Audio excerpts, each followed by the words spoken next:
out, but it's Oh, too nice of a awesome. day to not be outside.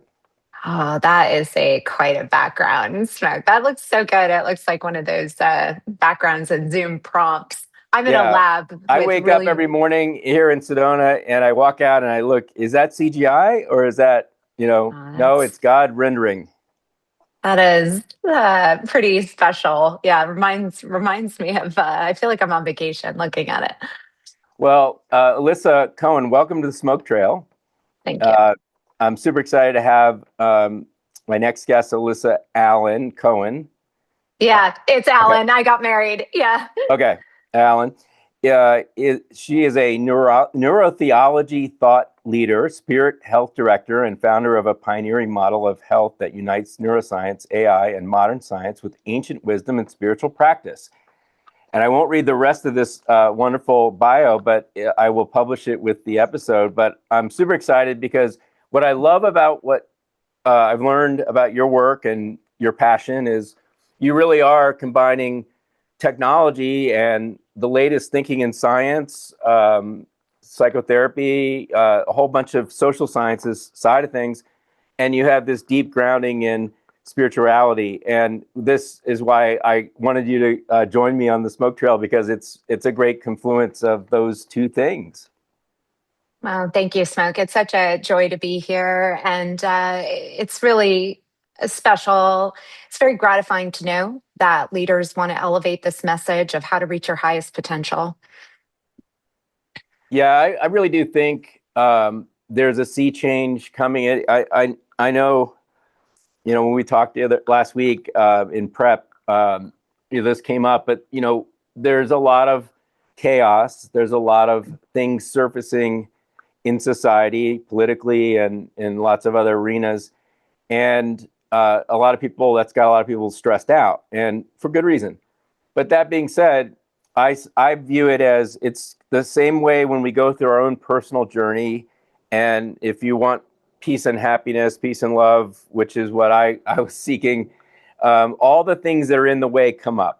And all the shadows, all the stories you told yourself, and all the traumas and points of separation from source that happen from childhood on, and you have to work through those and clear them in order to get to that beautiful blue sky, Sedona Yeah. mountain peace and love inside. And I think that's happening in society at large. And I do think that leaders, whether it's in business and any other field, and I just have a reference of entrepreneurs because that's my world, but anyone, humans who have elevated themselves, have figured out ways to make it in this environment, and yet they're like now starting to question, is there more? What else is there? I feel like there's something bigger, and I see lots more of that. So what do you think about that, that optimistic viewpoint? No, I think the optimism is apt and I think it's timely, Smoke. And I think we are seeing this, the convergence of integrative healing. I kind of term it unitive intelligence, because I think we are seeing a natural gravitation. Even if you're just somebody that is tired of waking up feeling chronic fatigue, brain fog, all the way to wanting a more vital life or fulfillment. I think a lot of the stress factors we're experiencing today, it just comes from trying to align our life with purpose.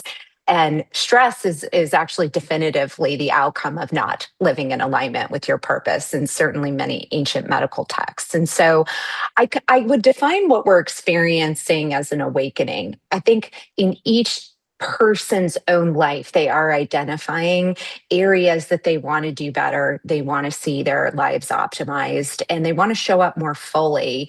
And I think that as it pertains to business, when leaders are really aligning themselves not just with their values, vision, and mission, but they're taking care of themselves holistically. It's a whole person, profoundly human centered wellness regimen.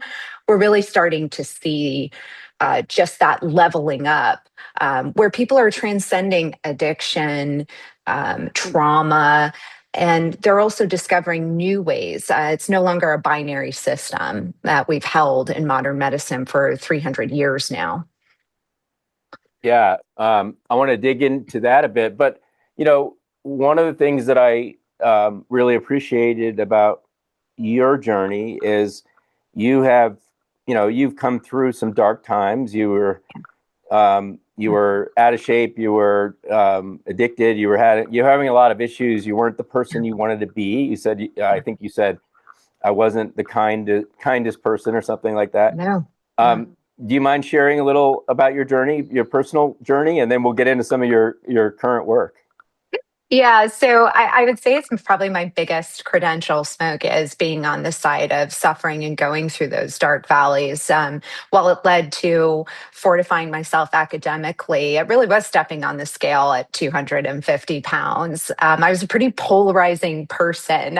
This lovely energy that hopefully emanates and resonates today was a lot of personal work. It really required diet, nutrition, meditation, sourcing mentors, and just really a whole life change. I think it was more than a 180, it was a 360.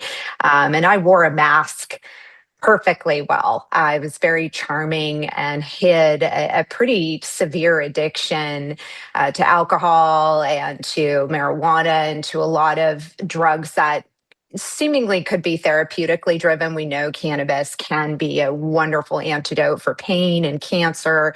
Unfortunately for me, it was just to escape my life. I wasn't using it responsibly. And I ended up really broke, really sick, and really obese.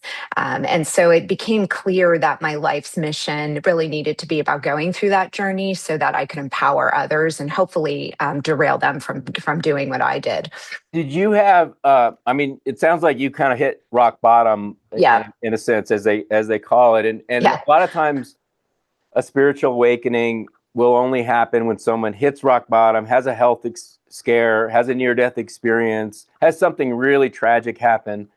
Yeah. Not always, but that does seem to be a catalyst for an awakening. Was there a moment when it was like, oh, like something hit you? Was there some kind of incident, or like, is there something like I said, woke you up out of your then current trajectory? Yeah, for me, it was, I mean, you would think it would be strapping on and sorry, gents listening, 3 sports bras just to try to get on an exercise machine and make it bearable. But no, for me, Smoke, it was really at an auction sign in my front yard. I had hid so much from my life. And it was during that downturn and foreclosure of 2008. And unfortunately, I had just been so fiscally irresponsible and reckless due to my victim story that I really ended up and it was very sobering to have people walking up once your house is on auction, to have people walking up, complete strangers, trying to assess what they're going to buy, and to try to keep it intact. And so for me, just seeing that invasion of privacy too. I'll never forget. I had this kind of falling down Craftsman. It was all I could afford in California at the time. And just to feel so violated and exposed, I really realized I have to do something. That mask has been punctured. The veil is not winning. And it's time to really do something about it. Now, were you able to just make that decision and make the change, or did you get outside help? Yeah, I'm a pretty black and white person. It was for me just I've got to do it. I will say though, Smeg, and I love Tony Robbins. He had a story about if you're in unleash your inner power. He had a story where if you want to quit smoking, you don't need to, methodologically lay this out and go one by one. If you're done smoking, you're done smoking. And that really landed with me.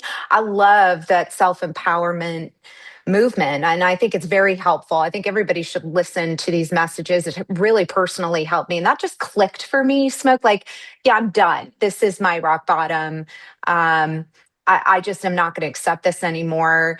And it sort of was this segue then into, I think, a primary catalyst for your healing. I think your healing hinges on taking responsibility. Mm-hmm. And the minute I took responsibility for everything, even the ugly, even things that I wanted to deflect, I really saw my life change for the better. Yeah, that's amazing.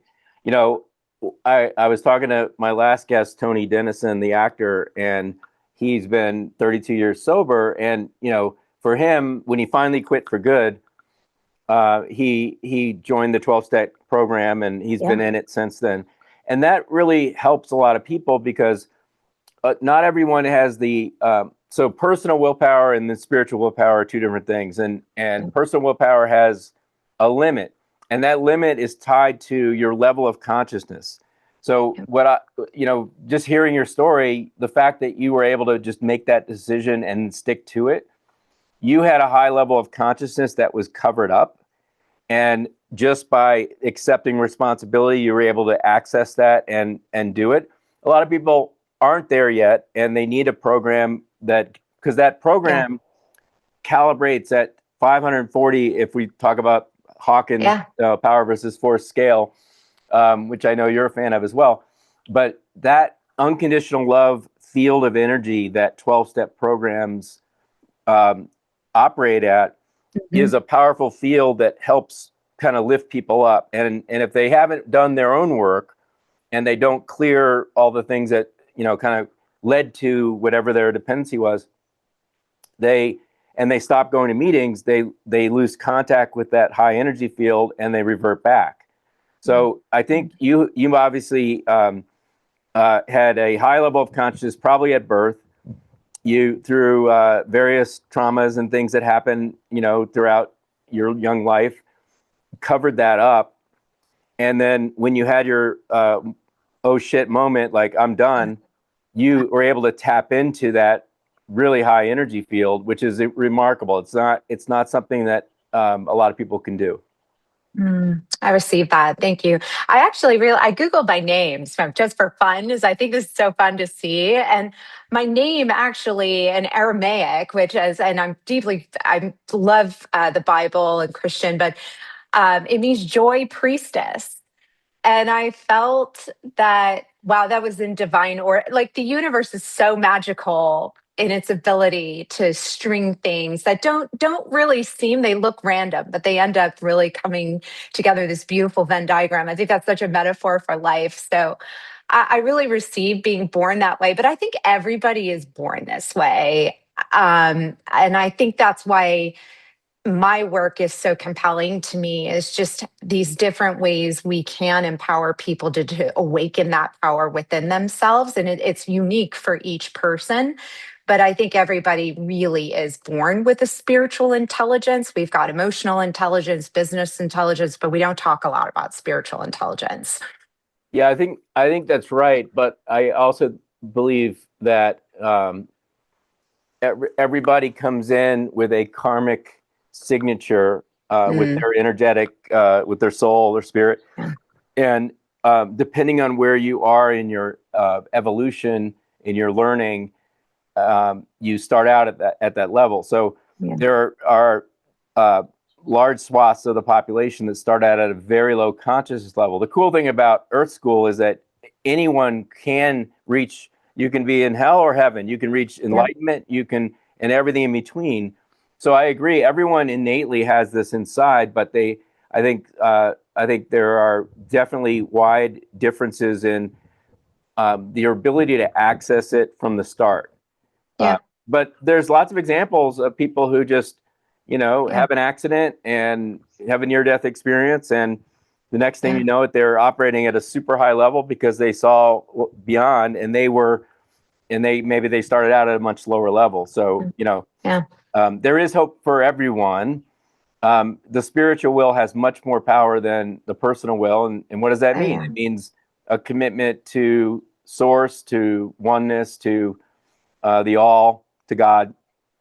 And once you make that commitment, things just start to unfold in that direction. And really what we see is, how far away from divinity are people, right? That's kind of the on the stage of the world, we see how much separation there is and how much pain that causes. Yeah.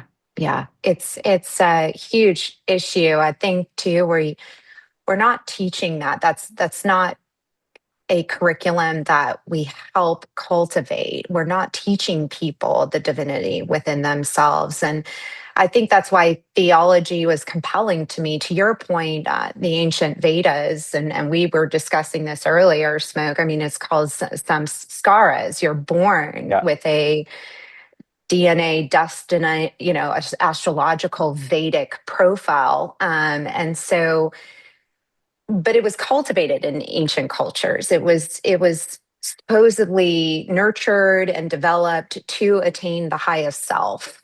And I think just we've in modern medicine, certainly I've seen it, and in modern life, we've moved away from that. And I think that's this yearning for balance, yearning for awakening, and yearning for optimization. However, you're defining that, you're just trying to achieve your divinity. Yeah, no, I agree with that.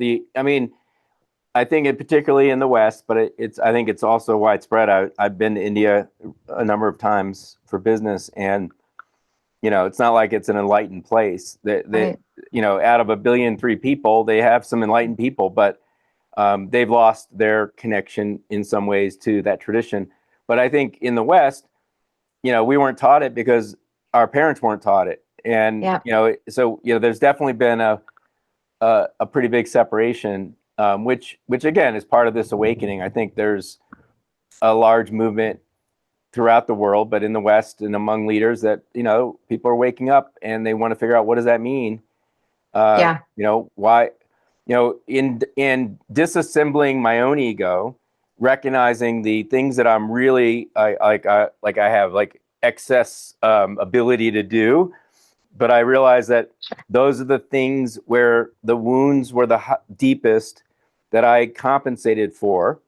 And my reaction was, whatever that was. It was, Yeah. to be high Yeah. profile, to be visible, to be Yeah. seen, to be heard, because at one point in my childhood, that wasn't the case. And so that was my separation. Like, it was a deep wounding that I guess you could have gone in different directions. My reaction was, I'm going to go so far to the other extreme and be out there and I got really good at it. But now, like, disassembling that, I'm like, oh, okay, that was what that was. That was the separation. I don't need any of that stuff once I recognize that.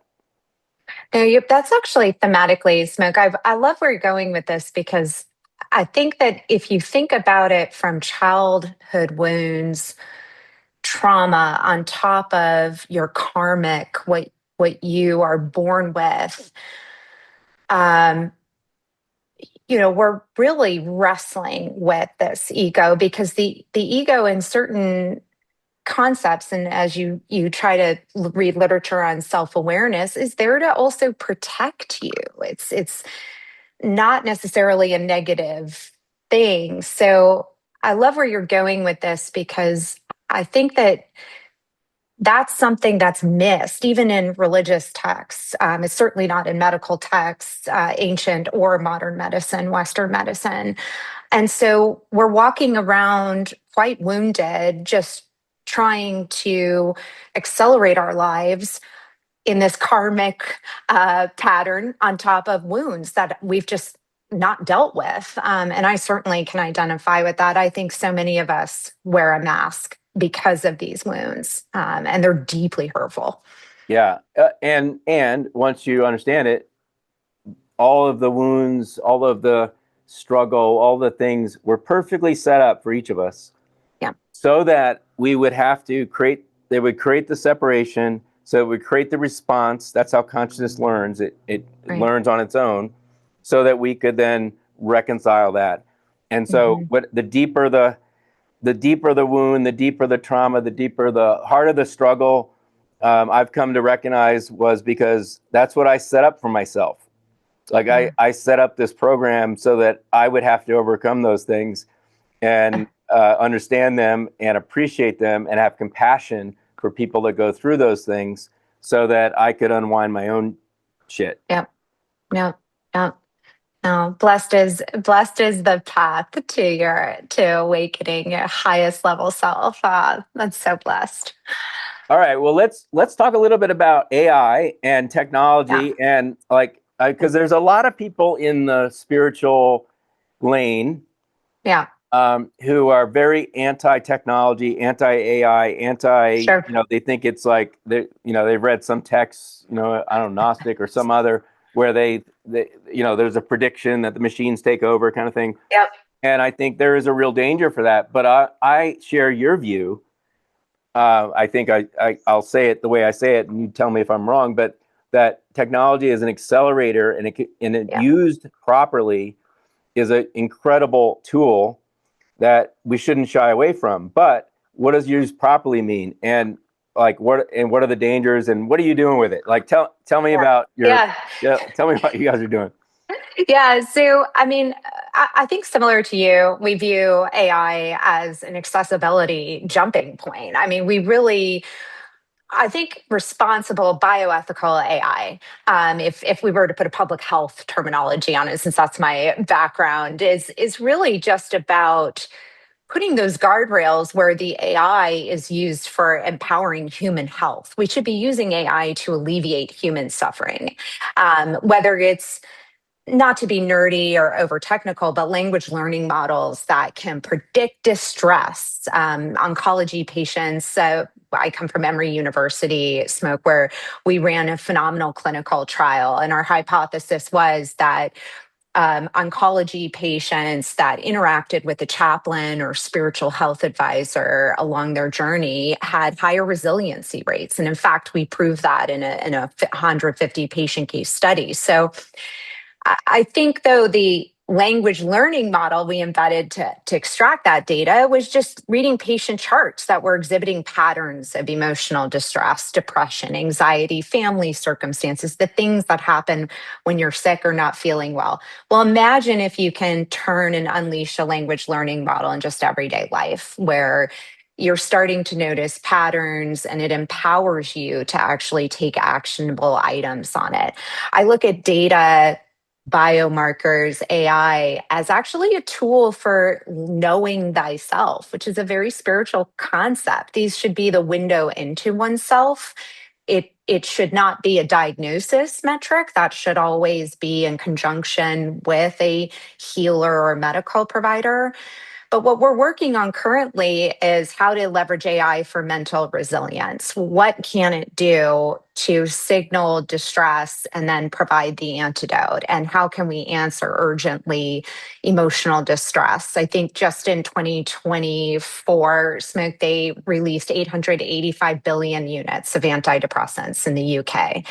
Loneliness is now an epidemic. The Surgeon General has declared this a public health crisis. People are not well, and they're on their phones. They're on technology all day. If we can submit and use the AI to submit an intervention that's cultivating mindfulness, sending positive messaging, empowering people to feel seen and heard and enough, we really do have this hypothesis that then we can start to move patients that might take longer to seek help, may not go see a behavioral therapist, may not feel comfortable talking to somebody, to actually really go out and have a human intervention. And that's where we're working with the AI.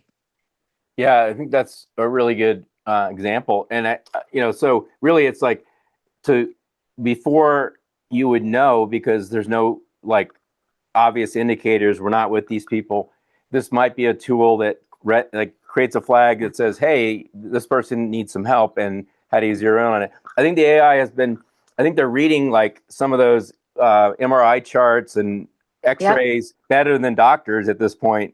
So It's a little scary. there are bits of it that at least on a speed basis, it can accelerate. It's like anything else, though. There's garbage in, garbage out. The way you guys built your LLM model at Emory when you were doing that, it was a captive set of data, and it was specifically designed for that purpose. I think that's where the real gain is. Although the general ones can be useful if you have discernment, if you actually use your brain and look at what they're doing. I run my stuff through like chat, and then I run it through Grok, and then I run the results into either one, and I look at them and I'm like, oh, okay, and then I might cross. So I'm thinking about it, and prompting obviously is a big part of it. But the way you guys did it was in a walled garden, its own data environment. Yeah, we wanted to start with patient data before anything else, because we wanted the AI to be trained on quality data.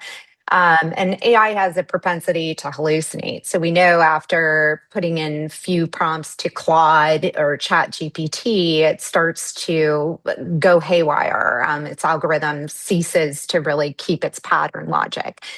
And so we really just, to put that guardrail, we didn't let the system cycle beyond 2 or 3 times. And not to be overly technical, Smoke, but we really wanted quality data. It's very difficult to train an LLM on random data sets because of user bias. And that's where the bioethics of AI are very critical. And many colleges and universities are starting to speak out on this. But where we're using AI is not just as a predictive language, but to create then exercises.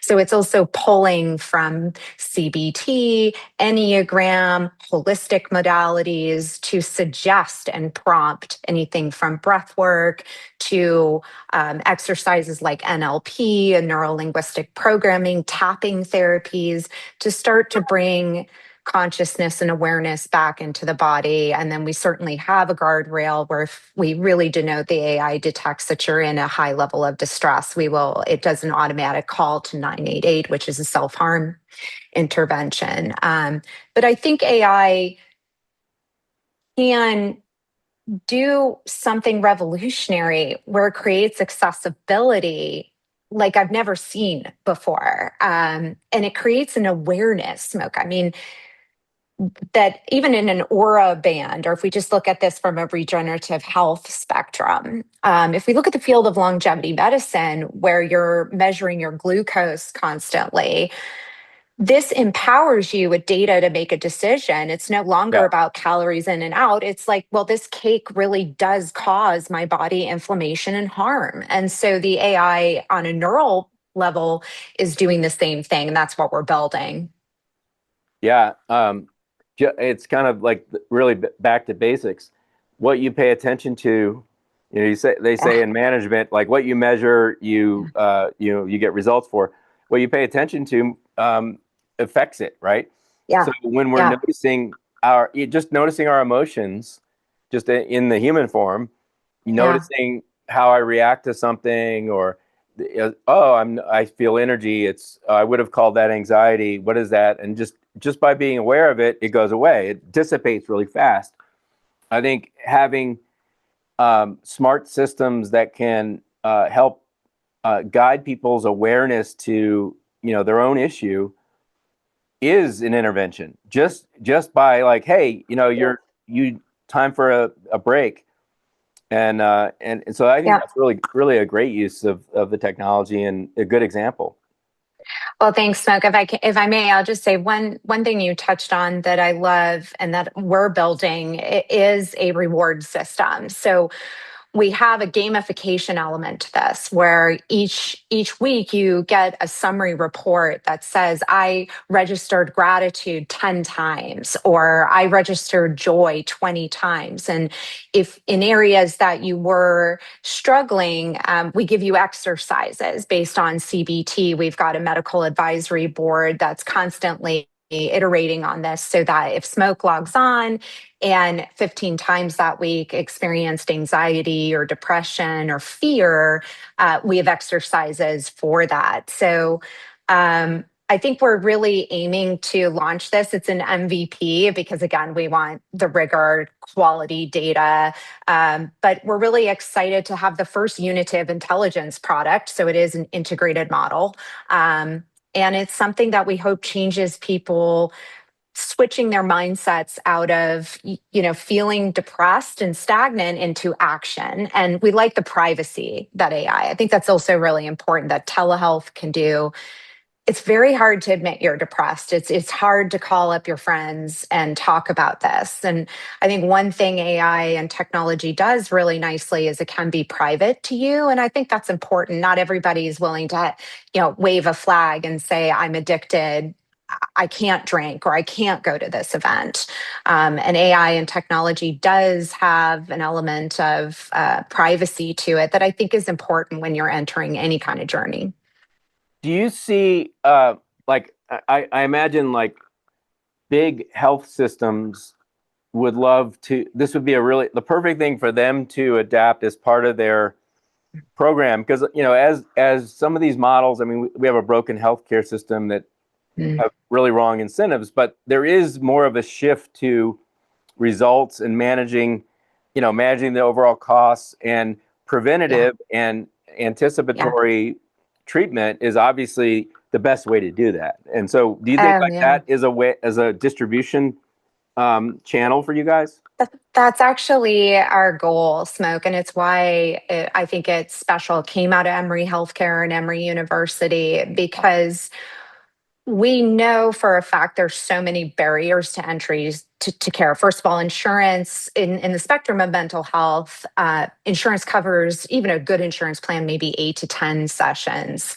I've rarely met somebody going through something that's satisfied after 8 to 10 sessions. And we love this idea that it lowers barrier to entry and gets people using this platform. But the preventative costs, the preventative care costs are astonishing. And it's a preventative in the word of empowerment, right? Because some people look at the insurance system and use preventative because the insurance companies want to save money. And there's certainly a place for that, Smoke. But this way, we're uniting insurance and the patient because the patient is also participating in preventative, not to, inflect on, and there's a place for conscious capitalism, but not to inflect on insurance or create the bad guy in insurance, but to get the help they need faster. I think in this country now, Smoke, we have a 90-day waiting. I think the Wall Street Journal publishes it takes 90 days to see a therapist for the average person. And unfortunately, not to slam that profession, but just like everything else, there's a bell curve of good of therapists. 100%. And so I would just say, yes, therapy is a very good thing for a lot of people. And, not all therapists are created equal. Right. So do your homework before you just give your psyche to the hands of someone who 1,000%. Maybe has their own issues.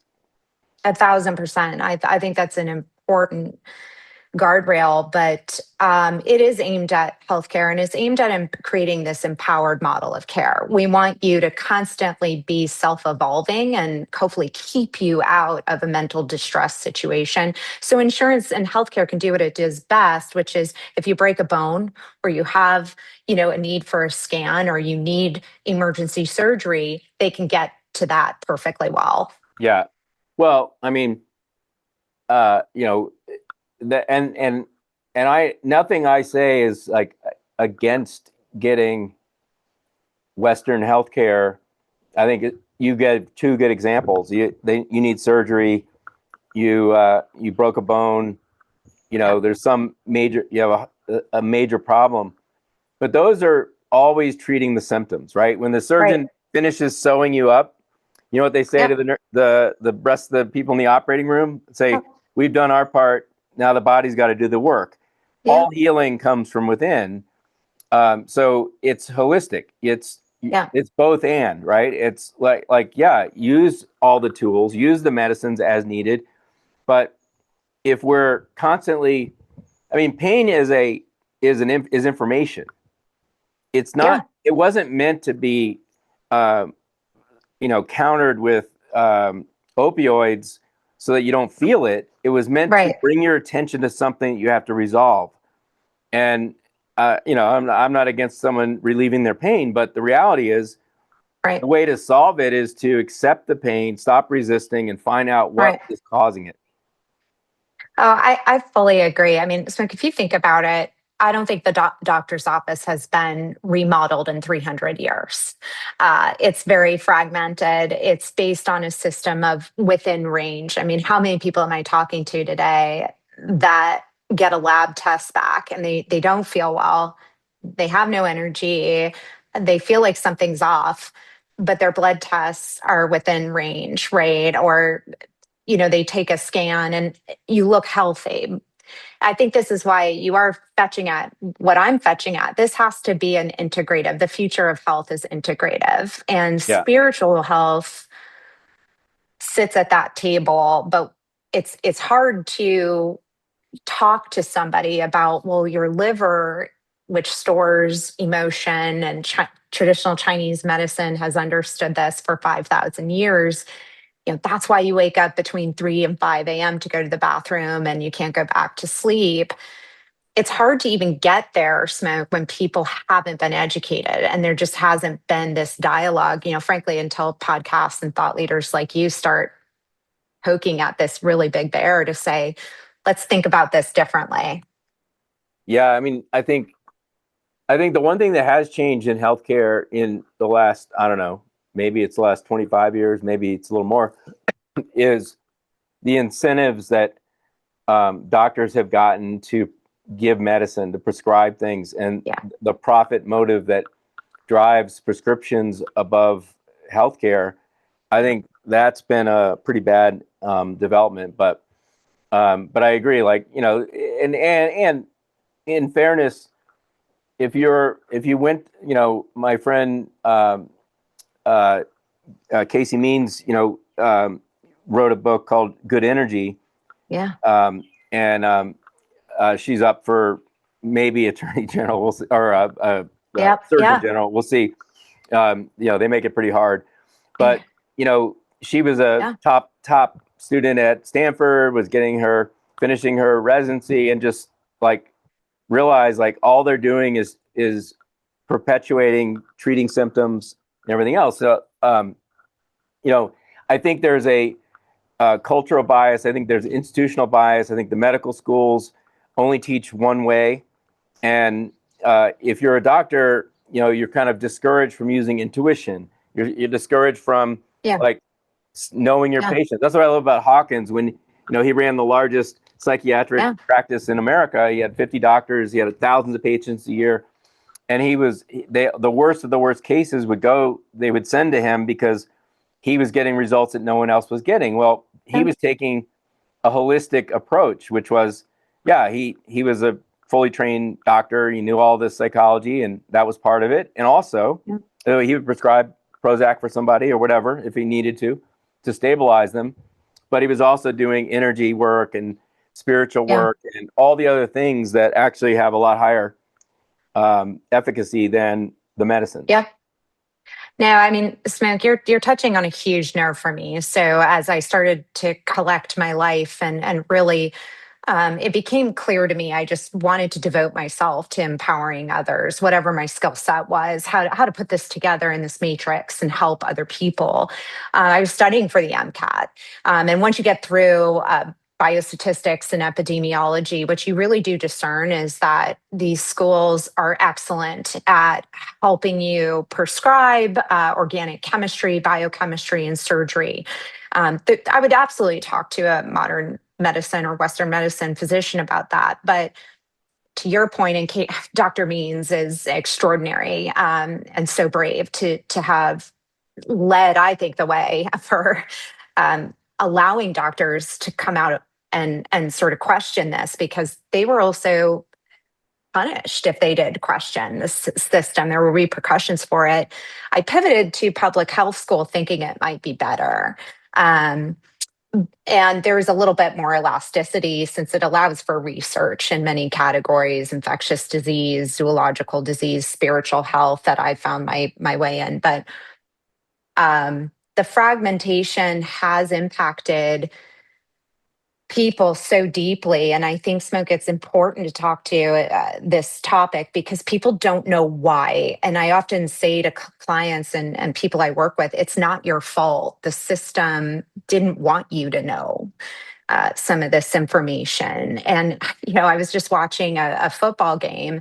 I think after every ad, it was, you're losing your hair, you can't sexually function, you're overweight. It was just so depressing, Smokes. And now we're programming people too, on top of it, on your podcasts and your shows, just to hear deficiency. And I think that's why the smoke trail and work of AI or anybody today that's trying to just pull you out of that doom loop, it is so critical to know that doesn't have to be your destiny. Yeah, I mean, you wrote what I believe in your pre work questionnaire, but we are all physical, mental, and spiritual beings. Yeah. The power of our well-being is in reverse order. It's in spiritual, mental, and physical. Yes. All of this stuff we're talking about is the physical. Yeah, but it's whack-a-mole. Like nothing in the physical world is caused by the physical world. It's all the next level up? Well, we think we are. So just you're at the mental level.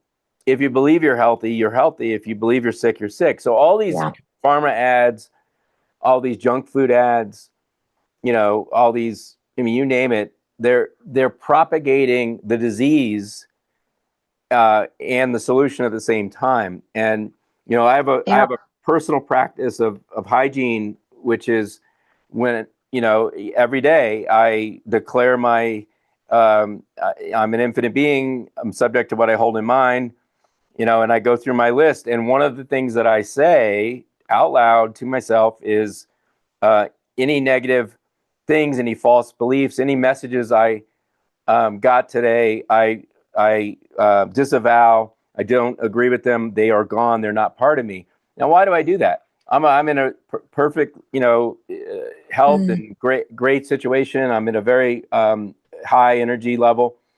I do that because if I happen to be in the airport and they had CNN and there was an ad for some disease, some medicine, and my subconscious heard it and I didn't pay attention, it goes in unfiltered. So you've got to clear it. It's personal hygiene on a daily basis. No matter how clear you get, no matter how you get, you got to clear this stuff because it's insidious. Oh, I love that, Smoke. It's like I once wrote this essay, and you've articulated it so well. Spiritual health regimen is spiritual health hygiene, but I love what you're saying because that subconscious is key. We know mantra works, and that's where my field, neurotheology, was so exciting because we've talked a little bit about modern medicine, but where it is great are the scans. And so when you get to see a SPECT scan of someone's brain on meditation or mantra or just a positive statement, and you watch the neuroplasticity start to light up and develop.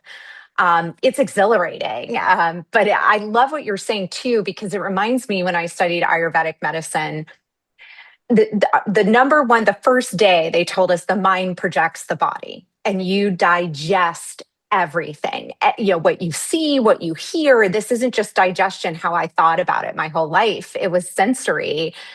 And I think I love what you're saying because it's almost like you're commanding my spiritual armor is on. Yeah. And no, it's a real thing. And I would, awesome. a few years ago, I would have been like, yeah, right. But it's a real thing. And it, when I go out to I've got a bunch of meetings coming up. I got to be in LA for a bunch of YPO stuff.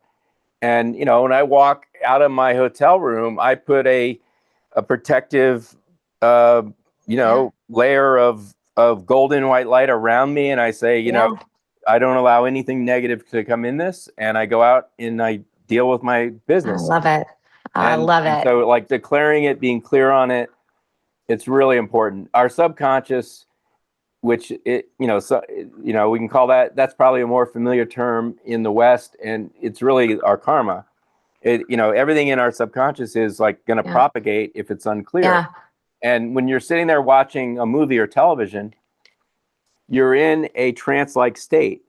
So you're in a very receptive state to receive any messages that come, which is why I cut out essentially, all the violent stuff I used to watch, and I don't, all the horror stuff I used to watch everything under the sun. And I'm like, then I realized that was going into my brain, into my subconscious.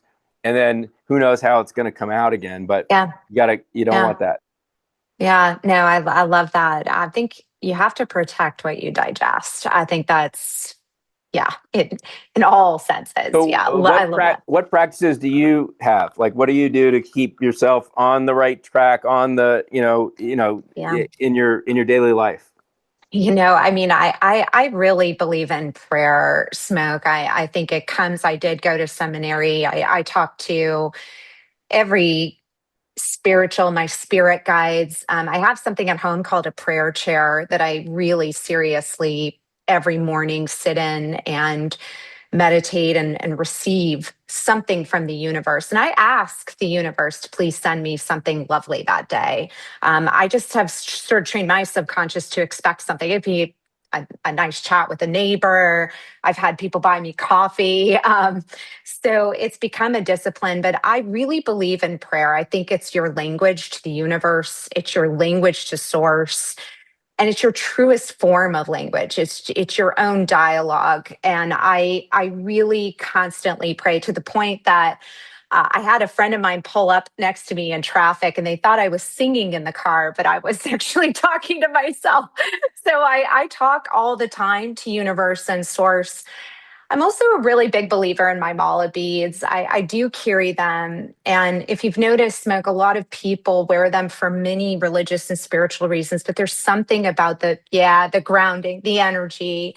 Um, and I spoke to a little bit in the questionnaire, some of the hypnosis and treatments I've been the recipient of. But I do think having something tactile is very important. Buddha had beads, Muhammad had beads, Christ wore beads, and had rocks. So I think it's important. And I really wish that upon people. Pick up a rock. I used to tell students of mine that felt anxiety, pick up a rock, call it your fear rock, and put it in your pocket. Let it be your worry rock or your fear rock. But I think something tactile is important. I always have that on me.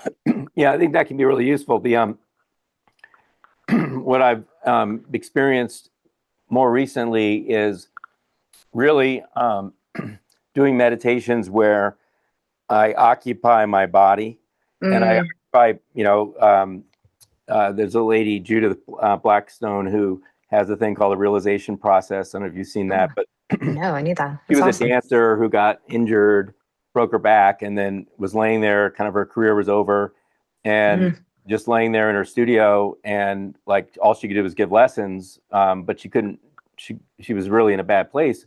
And she spent a lot of time inside, like, and going into the parts of her body and she'd end up repairing herself and came up with this whole process. But I think something tactile is really useful, but if people can get into their body, not notice my feet, be in my feet, not notice my legs, be in my legs, not, be in my hip joints, be in my shoulder joints, be in the subtle parts. If you can get your brain to where you can actually become inside, that's also a really grounded way to operate in a crazy world. You can walk around and be really grounded because you're embodied.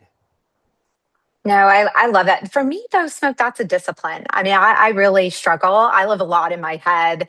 And that's going to be like Alyssa 2.0. That's a journey for me. I Yeah. really struggle to be in my body. So, like that first 10, 15 minutes in my prayer chair is just about all you're going to get out of me. But yeah, I and work. I would share that. Like I was mostly doing meditation in my head, and Yeah, I need that. and now it's very much more whole body also. But yeah, you have to try Yeah, it I out. need to get there. It's I need really that book. it's really an Yeah. interesting. It's a different feel. It's like a Is it kind of transcendental? What do they how they call that? Is it sort of like that, Smoke, where yeah. I you mean, if you follow her process, I mean, she's come up with a way to, essentially gain enlightenment through being embodied, like through going it totally in your body. So, I love combine it? that with Hawkins and with a whole bunch of other stuff, but Yeah. I found it to be a very different experience than just being in meditation in head. So like literally Hmm. go into your toes, go into your ankles, go into your knees, and then find them, and then balance in the middle of your brain and experience what a balanced mind feels like. Mm, And then you can breathe through your head, breathe through your body, not just in your lungs, breathe that's all the way deep. through. And by doing that, you've steadied the brain, Mm, and you're able to move around and experience the physical world. mm. It's a pretty powerful program. No, that's deep. Yeah, I'm working towards that, Smoke. I'd love to exit my head at some point. Yeah. Yeah, and body it really helps. It's a good part of it. Well, Alyssa, I think we could talk about a lot of things. One of the things I'd love you to share with our listeners is is there ways that they can support your work? Is there how do they reach you if they want to learn more about what you're working on with Emory? And I know you have a program at Yale and some other things. Yeah, so right now I'm venturing into this world of social media, Smoke, but you can always find me on LinkedIn.